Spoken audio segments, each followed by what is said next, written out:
Guys, thank you for sitting through session 1. We'll get into session 2 now. There's been no changes to the detail. Everybody's happy. Bit of drink. Everyone's fine, comfortable. First session was good. Had some good content. Interesting. Got some good takeaways. Thanks for being so patient with me. Session 2, we're going to move into construction safe work practices. So, do you think you conduct yourself safely at work, Cobes? Within reason. Within reason? Yeah. Yeah? Yeah. Ava? Yeah, I do. Yeah.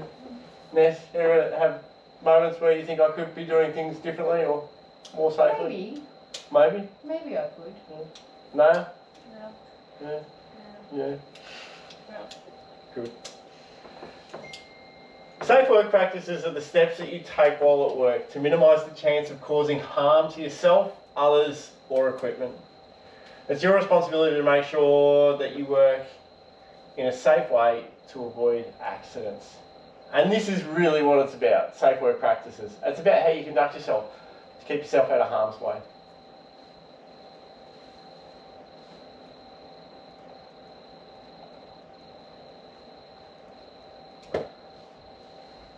One of the most important things when we think about safe work practices is work instruction. For experienced employees and new employees alike, particularly so working in construction, it's always changing. It's an ever-evolving environment. There's a lot of new concepts that happen. There's a lot of changes to environment from one day to the next. So working in construction, you need to be clear about what work you'll be doing to ensure you have clear guidelines around about the job and the task before this commences. This, in construction, on a day-to-day basis, quite often is recognised as a toolbox talk, where they'll bring everybody together and they'll talk about the activity for the day. They'll talk about the individual trades. If you're on a job building site, on a large building site, if you're on a small site, it may be just the boss bringing his team in saying, I want you to do this, I need you to put this up here, I want that to happen. And it allows you to think about how you're going to go about things, and it also allows the boss to think about, oh, I'll need to put a ladder over there, or I'll need to move that car, or I'll need to backfill that hole. These are all thoughts and processes, and then what sit behind that is work instruction. Kobe, go fill that hole. Kobe, go and place that ladder up. Ava, can you go and make sure that the cars can come and go freely? Vanessa, can you make sure that the permit has been submitted so that it approves us to go in? Naya, can you please go around and make sure that everybody's got their PPE on so that we are all seen and all safe? These are all safe work practices.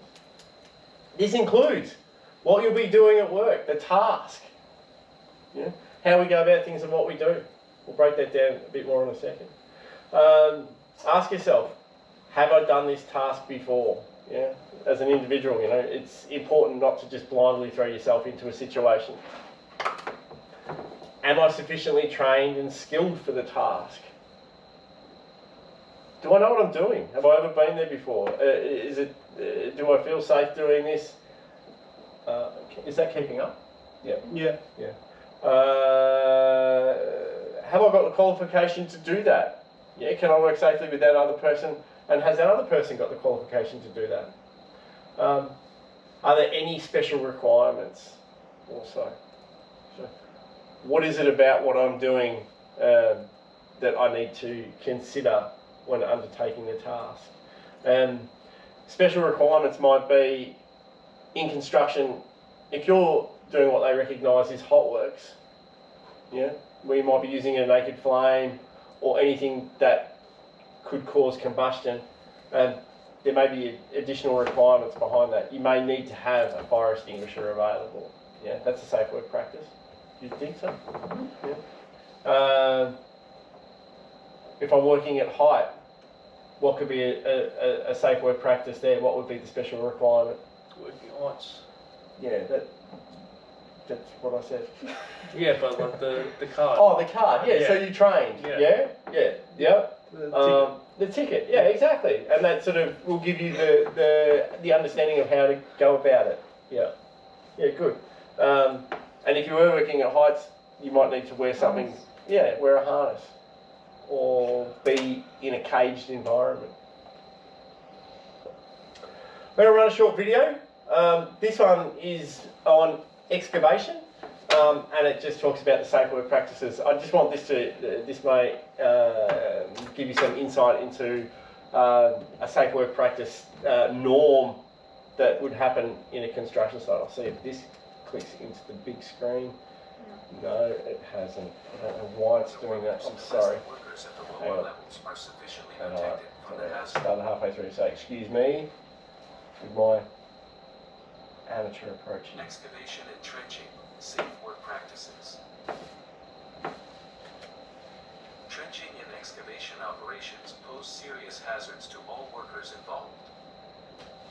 In fact, the fatality rate for excavation work is 112% higher than the rate for general construction. Cave-ins are one of the most feared trenching hazards and result in more fatalities than any other hazard associated with excavation and trenching. As a matter of fact, 1 cubic yard of soil can weigh as much as a car, making an unprotected trench a potential early grave for workers.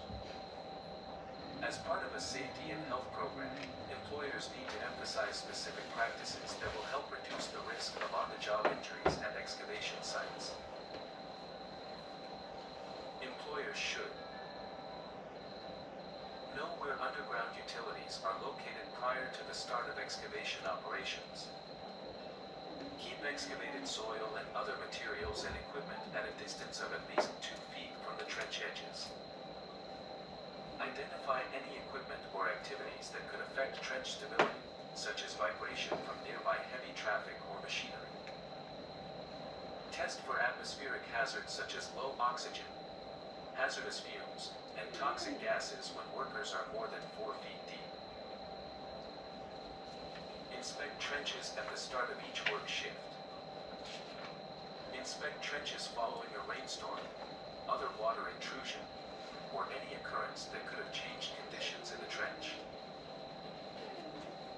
Prohibit workers from working under suspended or raised loads and materials. Prohibit workers from working on faces of sloped or benched excavations at levels above other workers unless the workers at the lower levels are sufficiently protected from the hazards of falling, rolling, or sliding material or equipment.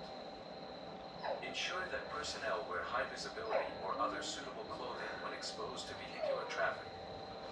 Provide a warning system, such as barricades, hand signals, mechanical signals, stop logs, etc., to guide operators where the equipment operator does not have a clear and direct view of the edge of the excavation. Require workers to stand away from vehicles being loaded or unloaded to protect them from being struck by any spillage or falling materials. If employees see conditions that could result in cave-ins, failure of the protective system, or other hazardous conditions, they should not enter the excavated zone. If already there, the employees should immediately evacuate and report such conditions to their supervisor.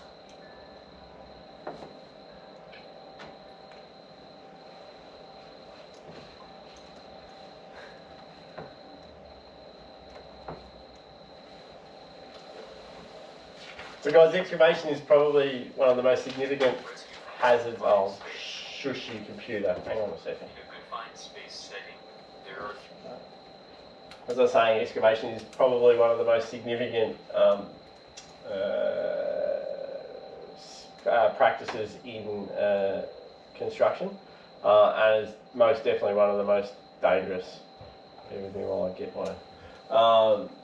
Definitely not something to be to take lightly. There's so many variables from, as we explained before, you've got your training and understanding of how to dig a hole, so using plant, and once you've dug that hole, then you need to have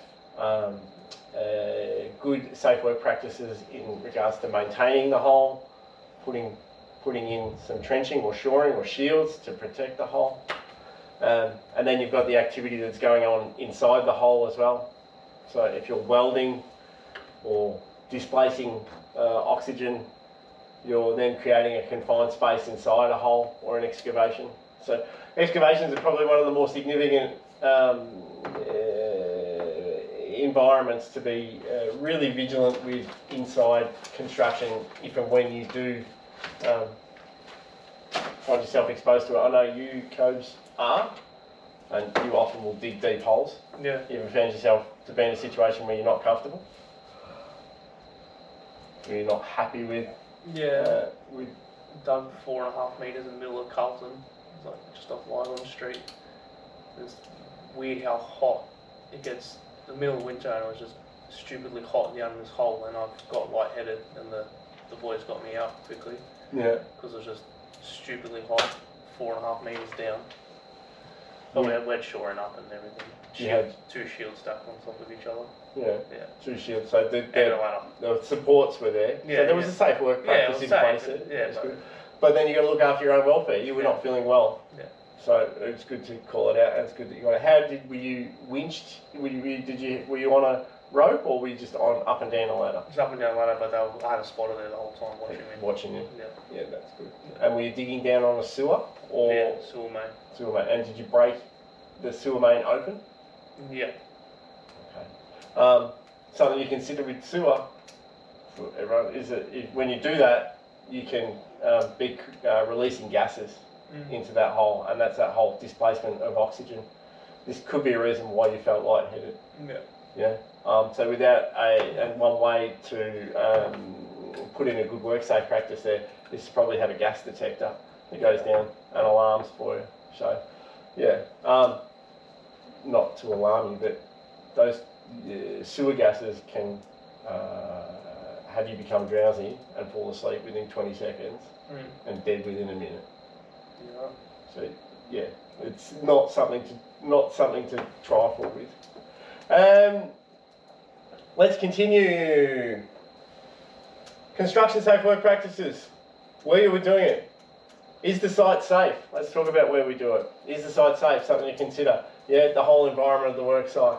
Are we on stable ground? Is it near water? Is that water going to come in or create unstable ground or flood the hole that we've just been talking about?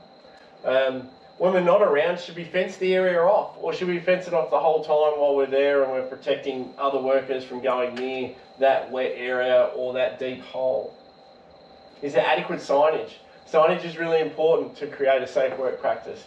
Not everybody in construction is great at reading English. Yeah, it might be their second language. They may have come from overseas with the trade or a skill, and they come to Australia, and the English, yes, they're on site, but they mightn't be great. They mightn't be great at reading it. But a sign is universal. Yeah, everybody knows what that means. Yeah, what does that mean? Stop. Yeah. If you see a guy with a hard hat on his head, what does that mean? Wear a hard hat. You should be wearing one. Yeah. If you see a guy with goggles on, what does that mean? Wear goggles. We'll talk about PPE later, but there's an indication about signing. Is there structures I need to consider above, on top, or below? So when you think about it, you're always looking. Don't just look ahead at what we're in construction. We also need to consider what's underneath us, what the ground is doing, whether or not we're up elevated, we're on a car park floor and we've got a lot of weight, or the ground has already been dug and soft and undulating. And above you've got power poles, power lines, or services, etc. So things to be considerate of. Do I have good access? Can I come and go freely, both by foot and by vehicle? You know? So access and egress is another way to recognise that. Are there traffic requirements, people considerations, parking considerations, vehicles and other equipment? Are we thinking about these things when it comes to where I'll be working? Am I permitted to work in the area? There might be other assets in the area and you might need permits to actually work in a space. You might need to sign on somewhere. They isolate areas. You'll be excluded from certain areas because only trained individuals can go in there as well. So we raise it again where you'll be working. Is there a toilet? This comes up a couple of times, Coach. Yeah. Amenities are really important. So for both males and females, yeah. And in some environments, a male toilet and a female toilet is still a requirement or still expected. a lot of construction places these days, there's just one. So it's what do you call it? Unisex. Unisex toilet, yeah. Is there adequate lighting? So if you know that you're in a dark or a shaded place, or you're going to be working into nights or starting early in the morning, maybe you need some adequate lighting. If there is an emergency, where do I go? Do you know where the nearest hospital is? Is there a first aid room? What facilities have I got to look after myself, and where are they? So really important things to consider was where you'll be doing your construction work. Yeah. What equipment will you be using? Is there plant I'll be using? And if there is plant that you're using, somebody said it before, are you trained? Do we understand how to use it? And if we do understand how to use it, is it safe to use? When was the last time it was serviced? These are all questions you need to ask yourself. Who is the last person to use it? Have they... Plant. Plant is things like excavators or a forklift or tip trucks, anything like that for construction. And also smaller things. You can have jackhammers and larger masonry drills and whatnot. So what plant am I using? What type of plant? As we discussed, it varies. And how big is it? Do I have the skills? I might be good on a small excavator, but not great or very nervy on a big excavator.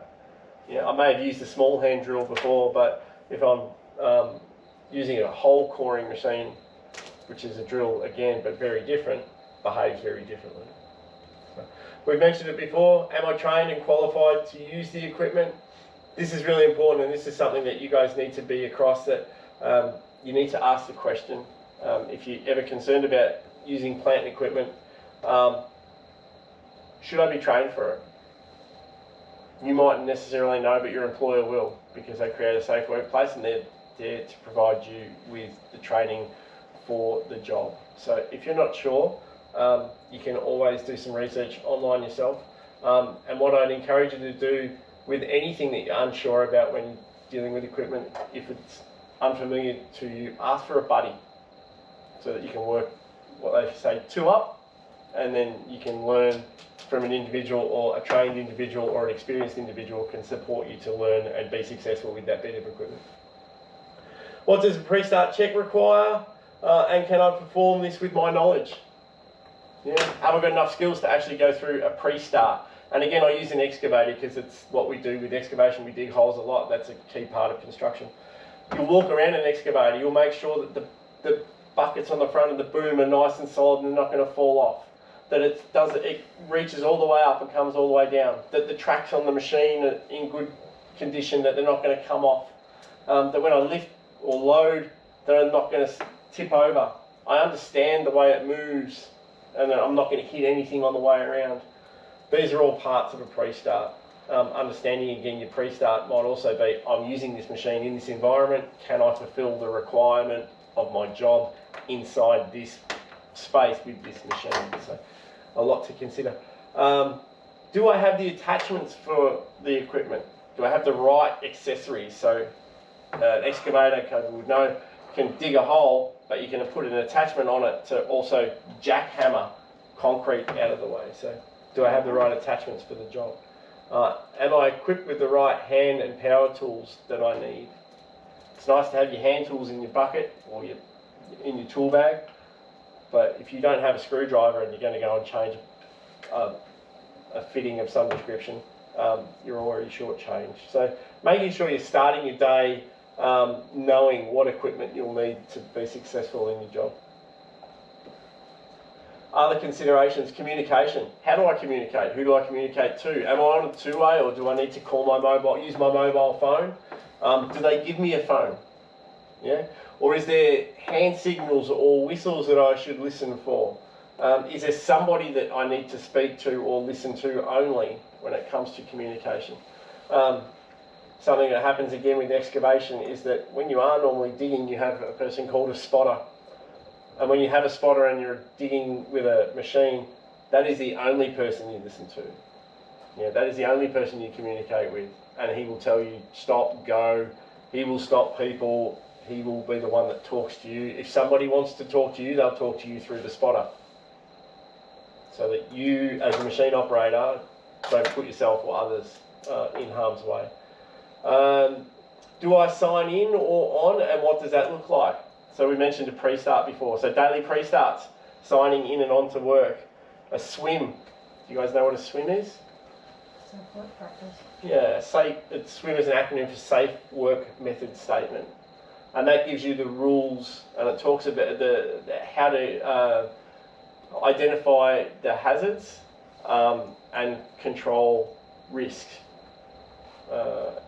You need to sign on to those. It's a legal document when you're using equipment in a work site.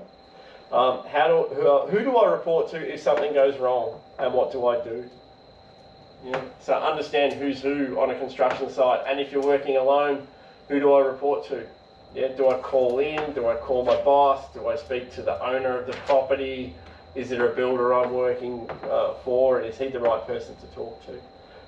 If I injure myself, is it first aid, or do I call my mum? I don't know. Who do you talk to? So these are all questions you need to ask yourself when you're in the workplace. Construction safe work practices also have procedures and rules. And do I need to sign any paperwork? Do I need any permits or licenses? Are there any site-specific requirements, restricted areas, noise restrictions, or height restrictions? Yeah, these are all what I'd recognise as work instruction. Yeah, we need to understand what we're doing. This is the work instruction. This is part of a safe work practice. Being informed, being instructed, and being aware and able to conduct yourself at work safely.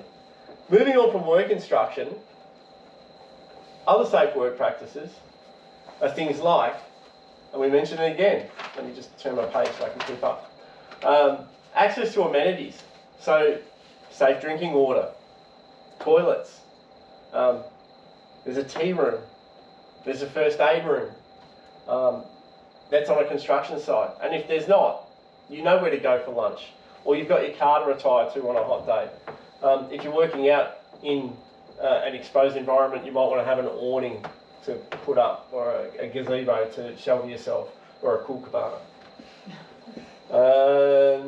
Toilets are really important. If we don't provide one, if you're not provided with one, that you at least know where to go. You know, it's a basic human right to be able to keep yourself hygienic and the environment that you're working in hygienic. So important to respect the workspace that you're in and not go and discreetly go in the corner if you're a guy, or in some circumstances use a bucket if you're a girl. I've seen it before. I won't share a story. I was going to share a story, but I won't share a story. It's your responsibility to make sure the toilet facilities are clean and hygienic though. Yeah. So if you make a mess, clean up after yourself. Make it presentable for the next person. The amount of times I've gone into a portaloo and it looks like somebody's decided to go next to it rather than in it is quite amusing. Construction safe work practices. Presenting for work clear of mind. So absence of drugs and alcohol at work is a priority. Yeah. You need to manage yourself. You need to be responsible for yourself and responsible for your undertakings with plant and equipment, and also be responsible to work with others so that they feel safe working around you. If you do find yourself under the influence of any medication, either prescription or non-prescription medication, it's important to take ownership of that and recognise that maybe you shouldn't be doing that task, or maybe you shouldn't be at work that day. So drugs and alcohol, most definitely personal responsibility needs to be taken there. And also, if you ever feel like there is an individual in a workplace that might be affected by drugs or alcohol, it might be important to either support them to go home and or recognise it somewhere else, because the last thing you want to do is be aware of somebody in that situation and then find out later in the day that they've had an accident or they've injured somebody else as a result of being under the influence of drugs or alcohol. Construction safe work practices when it comes to plant, equipment, licensing, competence and refresher training. This is something that's an employer's responsibility and it needs to be maintained. You need to be across it. If you're qualified, and you have expiration dates on your tickets, you need to let your employer know. And or if you're working independently and you need to maintain them, you need to book yourself in to make sure that your first date is current. That your licensing, if they have expiry dates for whatever reason, so I don't think mine are here, are they? I've got high risk tickets and they expire every couple of years. So I have a crane ticket, I have a forklift ticket, I'm a dogman, but these tickets all expire every 5 years, I think they are. I need to renew them with WorkSafe. So it's important to make sure that you maintain your skill and your licensing and competence. Yeah, as I've stated here, there's things like driving a forklift. If you're a scaffolder, if you're exposed to scaffolding over 4 metres, you need to maintain a license. Rigging and dogging. So that's rigging and dogging is closely related to hoisting and craning. Crane operation is one thing, just for what it's worth, and rigging and dogging is slinging loads. So for those that don't understand the term dogging, it means picking stuff up or slinging it so that it can be picked up safely. Earth moving equipment, so diggers and loaders. Handling dangerous goods, so if you're carting dangerous goods or dealing with explosives. Working in a confined space, this one's due every 2 years. You need to go through a refresher on that one. And plumbing and electrical work. There's always ongoing maintenance with these. Those are 2 licensed trades. 2 of 3 licensed trades. Do you guys know what the third one is? I think if I hear it, I'm going to know it. It's an interesting one. It's a locksmith. Yeah. So, yeah, they need to be recognised. But they're the only 3 licensed trades. Okay. Where do we get to, guys? So other considerations in to create a construction safe work practice is our rubbish, where we store our rubbish, making sure that our work environment is nice and safe. Storage and equipment of materials are properly placed so that things aren't going to fall on you, that you're not going to have leaks from elevated places, so on and so forth. Collecting, storing and removing rubbish and debris. So making sure that there's a system in place to actually manage all your waste requirements so that pollutants don't go down the drains, that there's environmental considerations in play.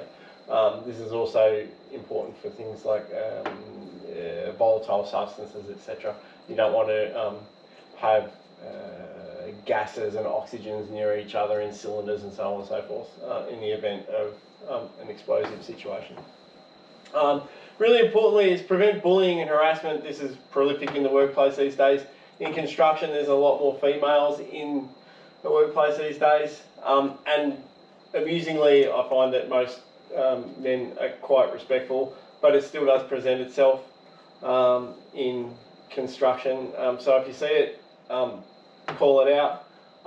Most importantly, don't be part of it yourself. And as women who might be in construction, you're just as entitled to everything that the men do and have. So feel free to have a voice if you feel as though you're being targeted or bullied or harassed in any way. And smoking on site. Now there's 2 reasons for non-smoking on site. One, if you're a non-smoker, you probably don't want to breathe it in. And then secondly, it's a source of ignition. So there might be designated areas for you to smoke from a safety context or an ignition point, something to consider. I did have some videos, but we're going to run short on time, so I'm going to bypass the videos on unsafe risk taking. And what we're going to do is just jump straight into, very quickly, a short assessment each. If you have a look at the picture, you can work together, but if you can pop your name on top. I just want you to circle as many unsafe work practices as you can see in the image. Take a couple of minutes to do that, and recognising anything that you see is unsafe in that image. I'd love to work out how many I you've don't got. think there's many safe things. Oh, other than maybe the blue sky day for working under. That's about it. Or maybe you need sun protection for that. Oh, okay. The more you look at it, the more you'll see it. Jeez, not actually a reflection. Is that a guy squashed? Or am I seeing things? Where's I'm that? going to sleep. Or is he? But where's he sleeping? He's sleeping next to a bin that somebody's putting stuff into. Is that safe? Probably not.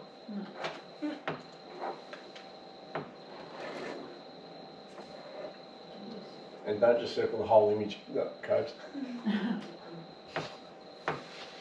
Why is it so big? Because there's someone hanging off a rope, and then there's someone just cutting a grinder above someone. So it's all on the same level. So I can circle the whole level. While you guys are completing that, in summary, safe work practices are your responsibility to adhere to, be guided by, and support others with. Ensure you begin every day well informed, and remember to stop and ask questions when uncertain. Remember, the only bad question is the unasked question. Is everything alright? If you have any further questions about safe work practices, please pull me aside later on and we can talk more about it. And that's it for that session. Thanks, everyone. Thank you. Thanks, mate. Thanks, Michael.